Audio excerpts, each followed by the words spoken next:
Welcome to Attican Plays Pharaoh, A New Era.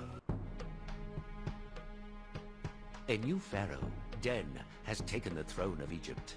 Pharaoh is deeply concerned as enemies have begun to threaten our borders, and our nation lacks adequate supplies of valuable copper, needed to create weapons with which to equip our troops. Pharaoh Den has ordered a mining expedition into the unforgiving land of Sinai, beyond our borders and deep within Bedouin territory. The area known as Timna is rich in gold and copper ore, as well as precious turquoise gemstones, but it is otherwise barren. Conditions there will be harsh, and you'll need to import many amenities, perhaps even additional food and fine linen from Egypt. Pharaoh will demand frequent shipments from Sinai and will ask you for money, copper, gemstones, and weapons. You can use any surplus of these items to help support the expedition. Be always on your guard, for the Bedouin of the Sinai Desert are formidable adversaries, and they will not willingly allow foreigners to occupy their land, let alone plunder their mineral wealth. To lighten the burden that such living conditions impose on your city's people, build a pavilion at some busy intersection. Citizens can relax at the pavilion's juggling and music stages, and if you also build a dance school, this new type of performance will provide great entertainment.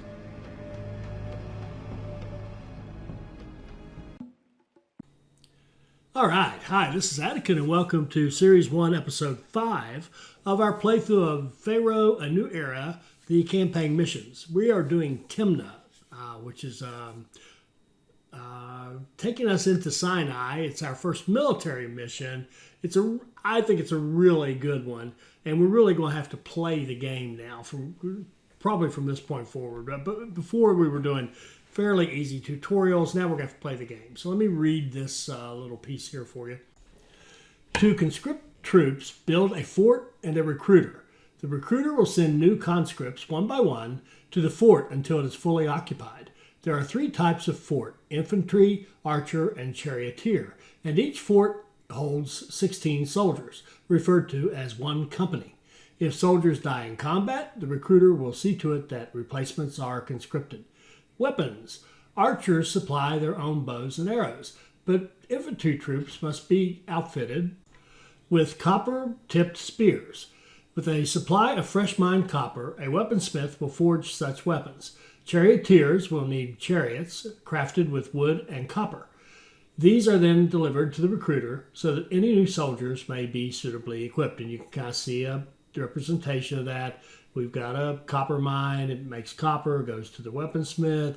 Weapons go to the storage or to the recruiter. The recruiter walks around town and gets people into the infantry fort. If we were doing an archer fort, we would just skip all the weapon stuff, and the recruiter would just walk through town and find people to join the archer company. Now, I've had a little trouble with my voice. It's kind of worn out, maybe making too many videos. So I actually played this one, and I'm doing a voiceover now. So the flow of things will be a little different than maybe you're used to in most of my videos, but it should be just fine. I should be able to explain most of this stuff. I'm going to try not to talk too much, though, because my voice still is a little delicate.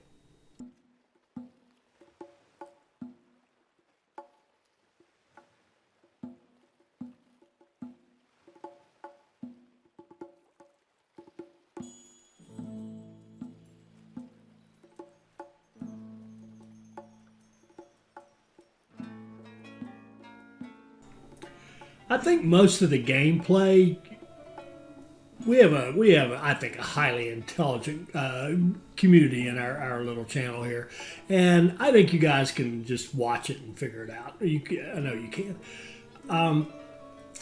I think there are some key concepts that I would like to stress, and then most of this you can just watch the gameplay if you so choose, or you can just move on to the next one, whatever.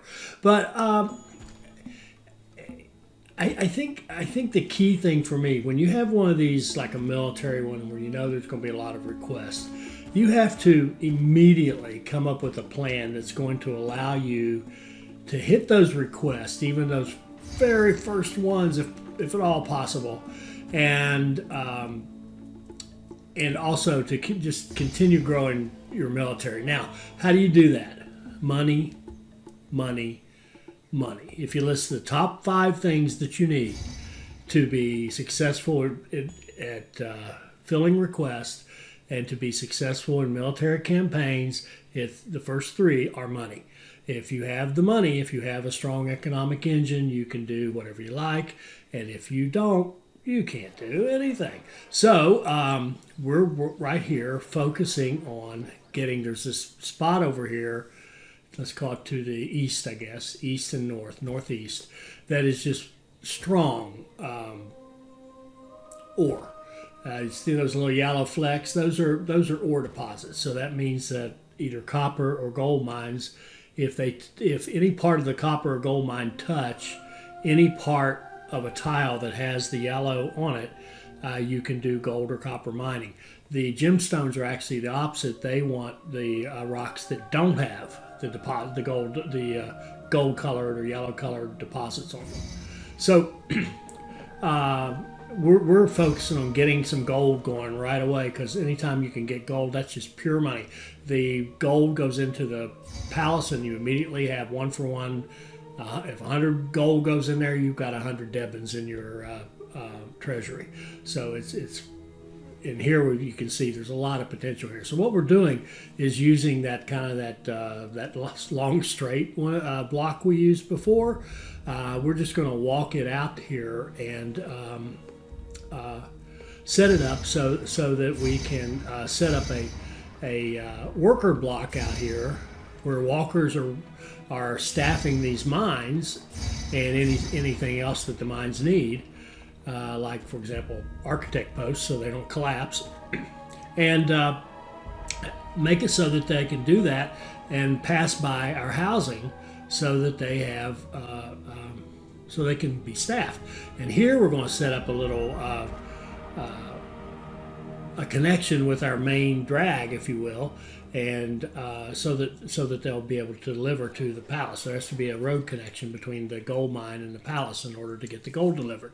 And another little thing there where we'll have that intersection there, make sure that's the best way best thing to put there would be houses, not service buildings, because your buildings might go off on the wrong way and fail to do a good job servicing for you. Whereas the housing, it just sits there. So the housing kind of benign in this game. It just sits there. The people don't go anywhere. They don't do anything. Everything comes to them. I think they had Uber Eats figured out way before we ever did. But anyway, that's what we're doing. We're just focusing on getting a really strong economy from the get-go. And if you got gold, go get it. If you don't have gold, then you will see in subsequent missions where we don't have gold, we're going to still need lots and lots of money. And what we'll do then is really look at our trade and figure out what can we trade, and then focus everything on getting that trade. But I'm ahead of myself. Let's stick with this one. We're setting up the economy. You can see it. We're going to set up some housing. We're going to slowly evolve it. That doctor there was important because we're not going to be able to, we're not feeding right off the bat, and we want to make sure we don't get plague and lose our people. So we're going to have a doctor. We got fire, police, and architect in our city block, and we've got an architect out there with the gold. And I'll shut up for a while and you can just watch. You can see what's going on. I say that, and here we go. I'm going to put a gold mine down, and then we're going to run out. Couldn't go back in there, back to the upper right of the screen with that gold mine. And those two are copper mines because I wanted to have the copper set up as well. Was thinking we maybe would go over to a second site and get copper later, but I want to have some early in case we get requests, and also to help build our military. And we could probably we got 1, 2, 3, 4, 5, 6, 7, looks like 8 gold mines and 2 copper. That's pretty good. 8 gold mines that close to a palace. That's good money. Good money. So we'll set up something to hold the copper, and we'll start mining the copper right away. And since we did put in a storage yard, it has a fire risk, so we added the fire station. And let me shut up for a while. You can figure it out. I'll come back if I see something that looks confusing or where there's something to actually be learned from this in the unlikely event that happens.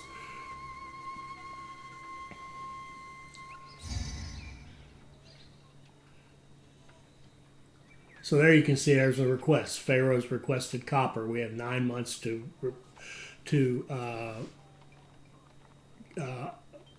fulfill that request. And it just had acknowledged as our only option. We say, yeah, we got the message. But the good news is we've already set up copper. So just let that run for a little bit and we shouldn't have any trouble meeting that 500. Looks like we got 400 up there already.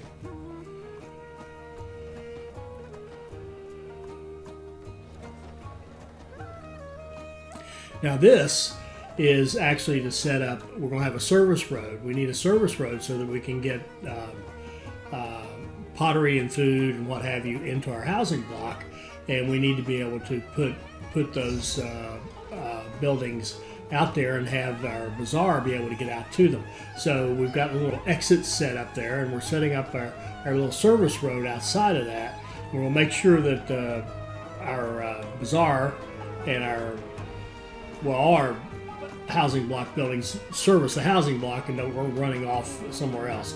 There I'm measuring it. It just so happens there's just one little mountain down there that's perfect, because if we go out from it, we can loop our little service road right by that and actually have our gem mining here as well. So now we're going to have our gold mining for our income, copper mining for exports, requests, and building our military, and the gem mining in case we get requests for that. So all one-stop shopping here.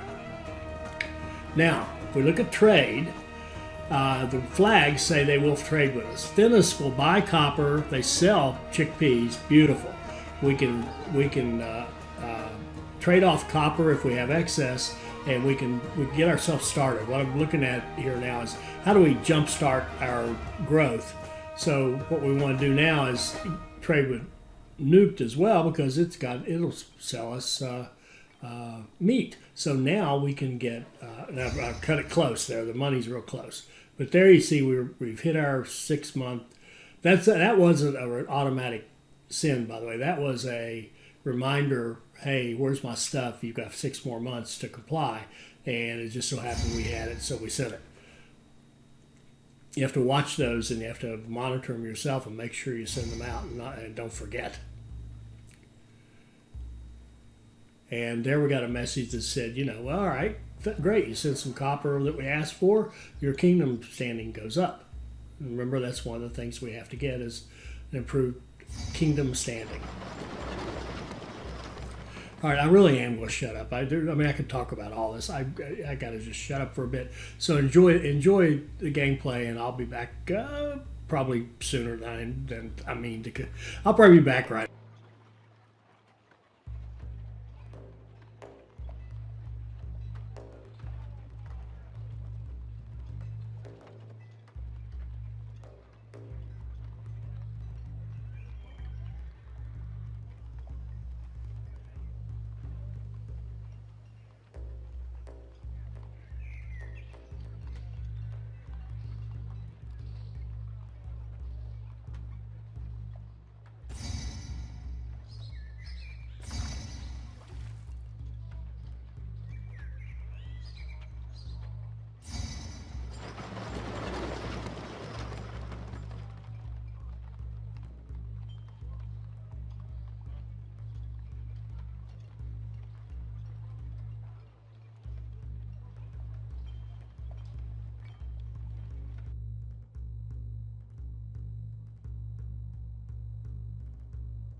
Okay, it's time to get into the military. We don't want to wait too long. We've got a decent income.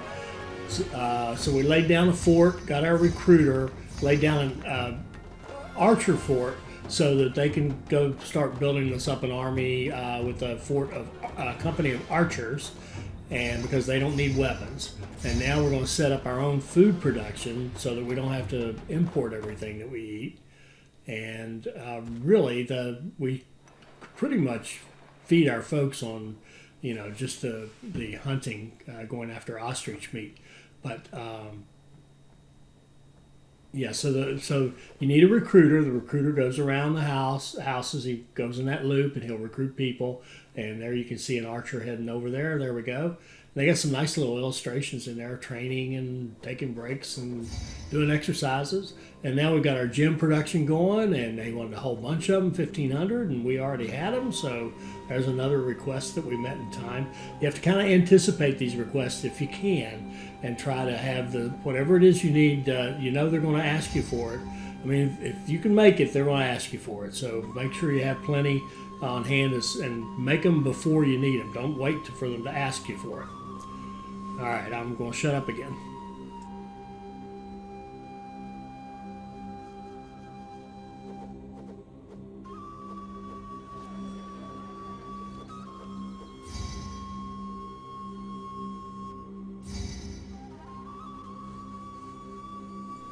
Okay, a couple of things happened there. We got notice that we have enemies on the way, and because we've been a good boy and we've met our early requests, this opens up Men the Fur, and they sell food, they're going to sell papyrus, they buy weapons. That's a great one to have. So we can, if we have excess weapons, we can sell them at a profit, and we can have more food coming in more frequently. And we also have a customer for our gems. So if we have excess gems, we can export them. We'll hang on to 800. So that when we get another request for gems, we won't be starting from zero, but we should be good on everything. It'd be nice to do jewelry, but we can't because we don't have jewelers. The only craftsmen we have really are brewers and potters. So we're going to export the weapons when we have more than a fort full. So 16 would fill up a fort, and we're going to, if we have any more than that, we'll just send them off. And we're still recruiting on our one. We do have enemy coming, and we only got the one archer being recruited. So we want to recruit that as fast as we can. We want to get some weapon production going, which we've done, and then eventually we'll put in an infantry fort to go along with our archers. And here we're going to put down shrines because they're great for both keeping Seth happy, which is great because he gives you blessings like automatically killing your enemies, and we just need that improvement to get rid of the lack of desirability that's coming from those mines out there. So another break for me, and enjoy.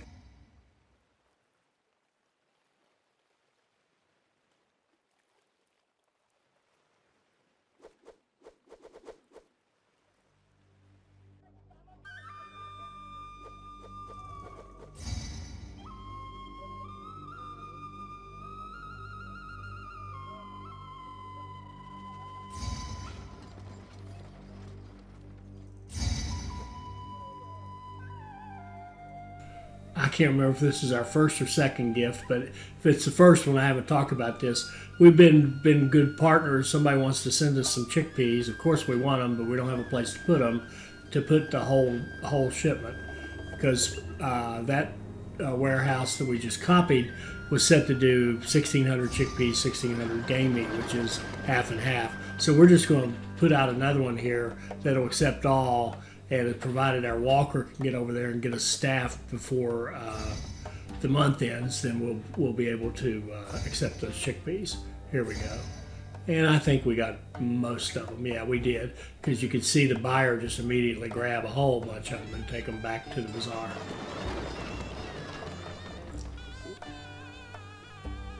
So now we're going to empty out that storage yard we just set up, and we'll convert it to be a pottery storage yard. So when you say empty, the cart pusher for that stockyard is going to pick up what you want to get rid of and take it to the nearest available reachable by road storage yard. So there you go. You can see it's emptied out already. He's moved them over to the other storage yard, and now we can have a place to put our pottery.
Okay, so we got a message saying our enemy's 1 month out, and we're going to start the infantry fort, not for this battle. I mean, it's too late for this battle.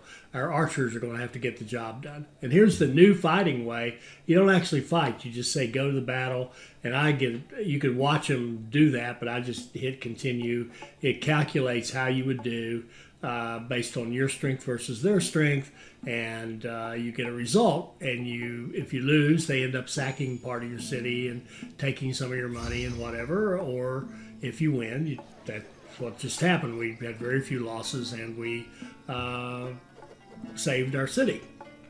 So now,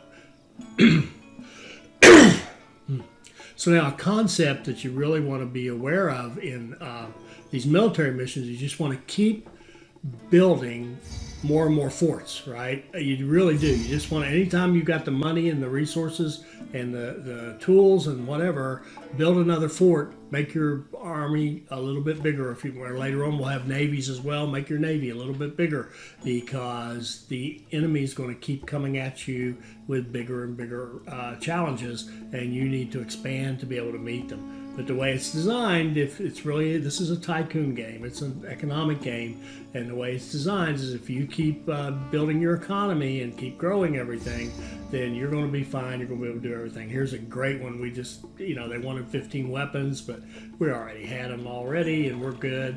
And so again, another thing to think of is, I said earlier, if you build it, they will ask for it. The other thing is, if you can build it, because they will ask for it. So here's another battle where we just overwhelmed them. We only lost one archer. They took fairly heavy losses and ran away. Don't blame them. And there's the experience. Our troops have now been in battles, infantry in one battle, the archers in 2 battles, so they're gaining experience, which makes them even better. So what's happening here is, as these Bedouins come, as long as we stay ahead of the game and keep recruiting and building our army, the enemy actually helps train our army, so our army gets stronger and stronger.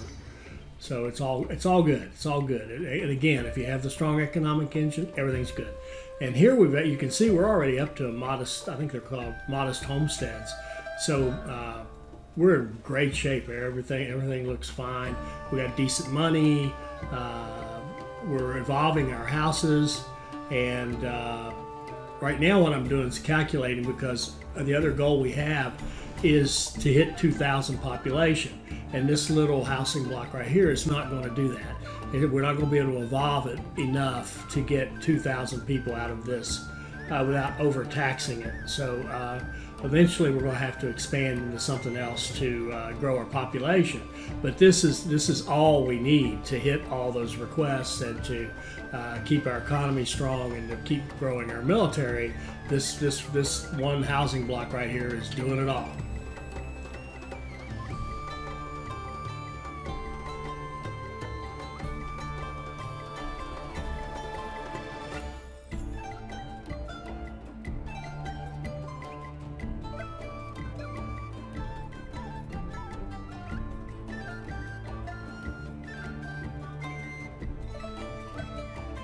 Right here, I realize, dummy, you're not collecting your taxes at all. That's more money. That's just leaving money out there on the table, and that should have been done much earlier. But the good news is, as soon as we got pretty decent housing, we did start collecting tax. So that'll just make our income and our economic engine even stronger.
Now you can see the effect of importing beer. Now we've got nicer homes, which will hold more people.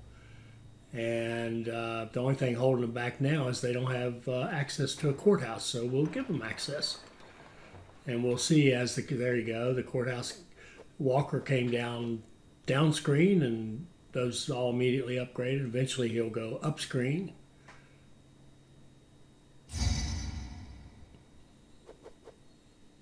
Any day now, buddy. There he goes. And those buildings up there are upgrading. So we have low unemployment. We're balancing things well. This is all a balancing act, because if you overdo things and overbuild and try to have giant blocks that you can't feed and you can't supply, you're just going to have a mess. And also, if you build giant blocks that you can get people into, if you don't have enough work for them, they're going to get mad and start leaving also for that reason. So you have to really kind of think about, well, how much resources do I have available to me? How much farming do I have? How much imports do I have? How much, yada yada. What can I make? And kind of set up your staffing based on that. So what I want to do here is kind of maximize the number of the hits I'm going to get from the number of people we'll get from this one housing block, and see where that puts us at the end of the day. And then we'll need to see what else we need to build in order to hit that 2,000 goal. So right now, our kingdom rating goal looks super easy. Even our defending ourselves looks super easy because we're building up a nice veteran army and all that.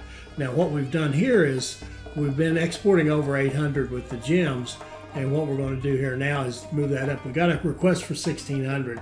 So one way we could do that is stockpile them. The other way is just say, okay, only export. That's the only way we're using them is exporting. So we're going to say export if over 1,600, and that way we can watch them, and as soon as they hit 1,600, we'll ship off those gems to whoever requested them. Now those new houses quickly evolved up for us. And that one there needs desirability. We double check it, give it some gardens, and there we go. Now they're all good, looking good.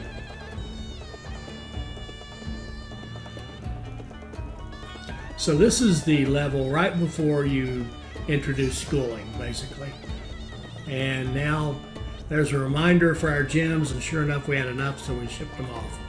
So now we can, well, so what are we doing? I think we're going to keep, I forget what we did with the gem export. Did we move it back down? No, we left it the same. Okay. Now we're getting some unemployment. We got to watch that, because especially on hard, the people are very sensitive to not enough jobs, too many jobs, that kind of they don't like being unemployed. They want work.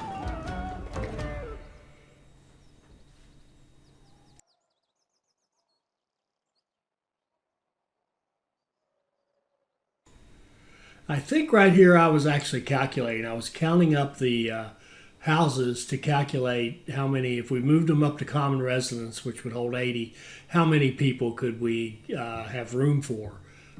Just trying to get an idea of what needed to be done after this. That's why nothing's happening.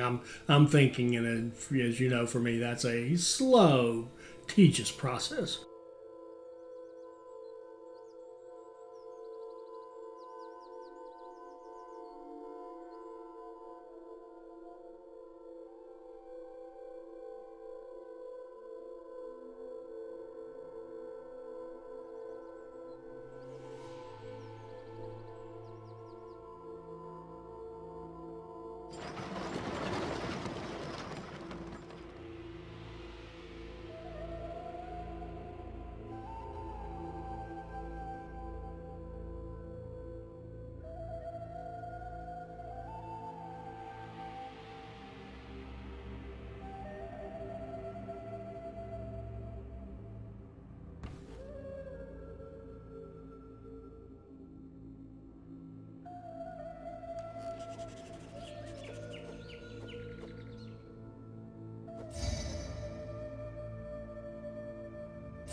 Okay, so we can see we've evolved all the way up to common residence for all these. So we're importing beer, we're importing papyrus, we put in a school, and we're not going to hit our 2,000. So we need to build another little community to get that goal, because everything else is great. We've got our prosperity is well above 15.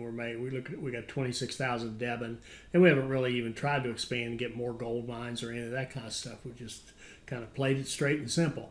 And we're going and our kingdom value is in sight, because we're set up to meet whatever requests Pharaoh or anyone else might make of us. And so the housing is really it. We need to get that 2,000 population, and we're not going to hit it with just what we have. So we're going to build a new housing block. We're actually going to build this is called a senator worker block. This comes from the Pharaoh.heaven games site, and Senator, Seneter, is I guess a rather legendary Pharaoh player, very, very good player. Makes beautiful housing blocks, and I've used his blocks a lot. And so what we're going to do here is build out a medium size. He has a small, medium, and large worker blocks that he does, and we're going to build one out right now, right over here, coming off of that water, and use that to get us some extra housing capacity so that we can hit that 2,000. And I'm not going to comment about it too much. I just let you watch it happen. But basically, it's designed, it's a small footprint, so there's no problem with the workers inside getting to everything and having fire and architect coverage and all that. And it will use a pavilion. There'll be a pavilion on a corner. There'll be a bandstand or a juggler stand in addition to that, so you'll have all your performers can get in there. We're going to build the medium-sized one, and it'll have 1, 2, 3, 4, 5, 6, 7, 8, 9, 10, 11, 12. It'll have 13 houses in it, basically, plus all the stuff that they need to get up to common residence, or even better if you give them some more stuff. So I'm going to shut up and just it's self-explanatory. You can watch how it goes. It's a beautiful thing. I'd reference go to Pharaoh Games, and you can find it if you want to use it yourself.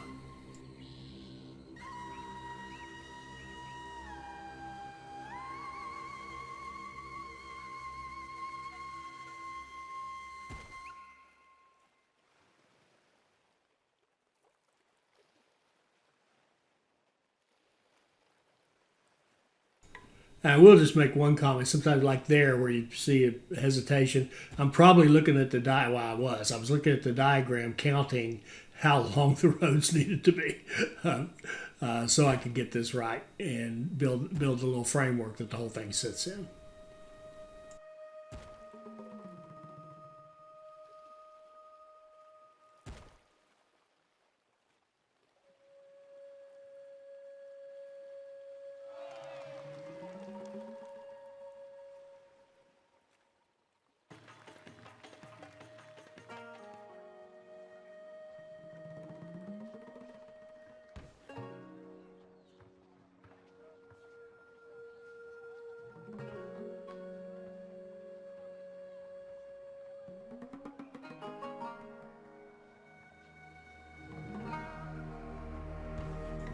So the big hesitation there was I misread.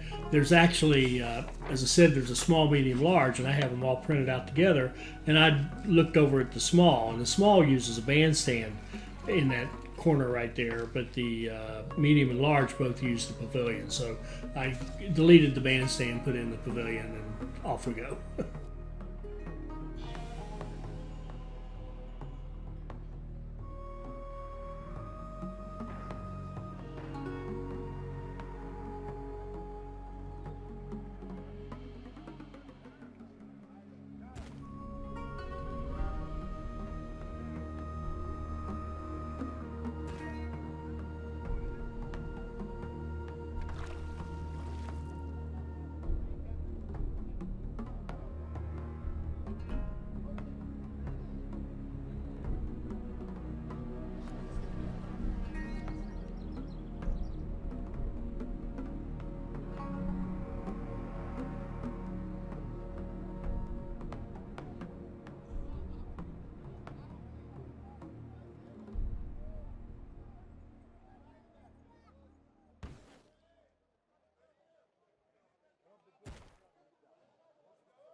Now on these warehouses or stockyards, excuse me, for this new block, we're going to use the get functionality (GET) of the stockyard, and especially since it's not connected to the road, like this block is kind of sitting there by itself, right? And the stockyard, we give it a get. We'll say get 1/4 papyrus, or get 1/4 game meat, whatever. It'll just run in a straight line. It'll just take a beeline over to wherever it can find what you're asking for and run it back, and it'll just keep trying to do that and maintaining 1/4 load in that particular stockyard, or a full load, or whatever. So I started out by at first I thought, well, I will, get what I need into a stockyard or two. That's wrong. Storage yard or two. But then I realized, no, you're overtaxing the runner, and you're not going to get enough going on. Plus, we've got unemployment. So I've changed this so you can see I'm going through all this just to have this one guy do everything, like the super storage yard. But then I changed it and said, no, let's have multiple storage yards. We've got unemployment. We can spread the work out. We can, get the stuff more efficiently that way, and redress a little bit of our unemployment issues. So that's what I ended up with eventually.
Now here's where I go back and kind of change my tune and make these stockyards, storage yards. I'm going to call them that the rest of the time, aren't I?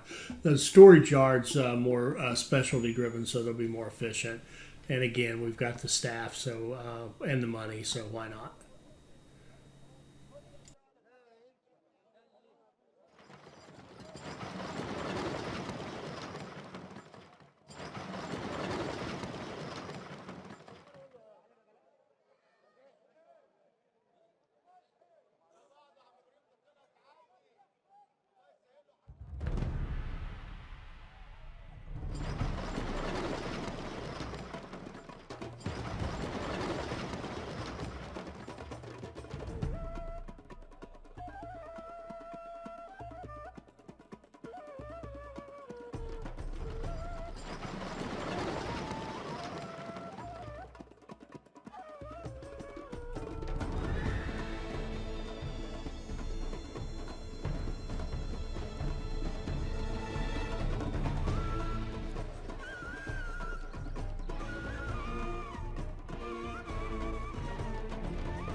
And you can see there, 59 prosperity, we've blown that number away.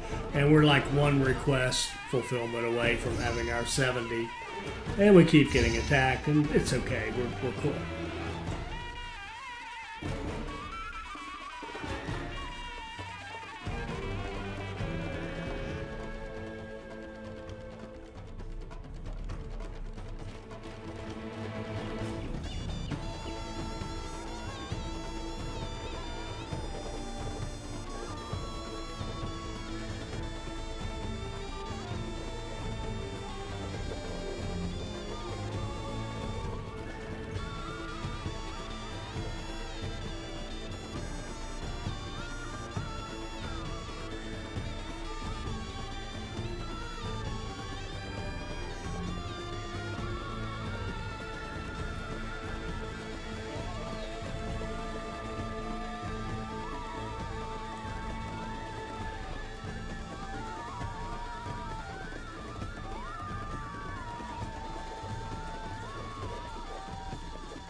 Okay, we got a request for weapons, so now we're going to stockpile. We're going to use the stockpile functionality, which says don't sell, trade, use this item, and we're just going to store it up, and we'll keep making them, but we won't use them for our recruiting. We won't use them for our anything. You can see how we just overwhelmed that last enemy. Honestly, I think I like this better. I do see the problem. One of the things used to be, how would you set up your defenses in the city? But the truth of the matter is the cities tend to be so big, and that request will probably get us over the hump that we were able to provide that one. But we should have the weapons too. It used to tell you when you had enough. That's just the are you ready to reminder one. So now we've fulfilled 2 requests. We should have no problem getting our 70 rating, and now we can go back to using the weapon. So you go into your commerce and you tell it to stockpile, and then you go back in and tell it to stop. And that's one of the most common mistakes people make. I've made it many times. You start stockpiling something, and then you don't need to be stockpiling it, and you're not using it, and suddenly everything breaks down because you don't have that product anymore. So you have to be very diligent to make sure if you're going to stockpile, make sure you turn it off. So there we go. We finished in 109 months. I think it's fairly good. I don't know if that's good or not, but I was very happy with it. Never felt like we were in any trouble. Pretty solid gameplay. Got to show that new block, even though we didn't get to really watch that thing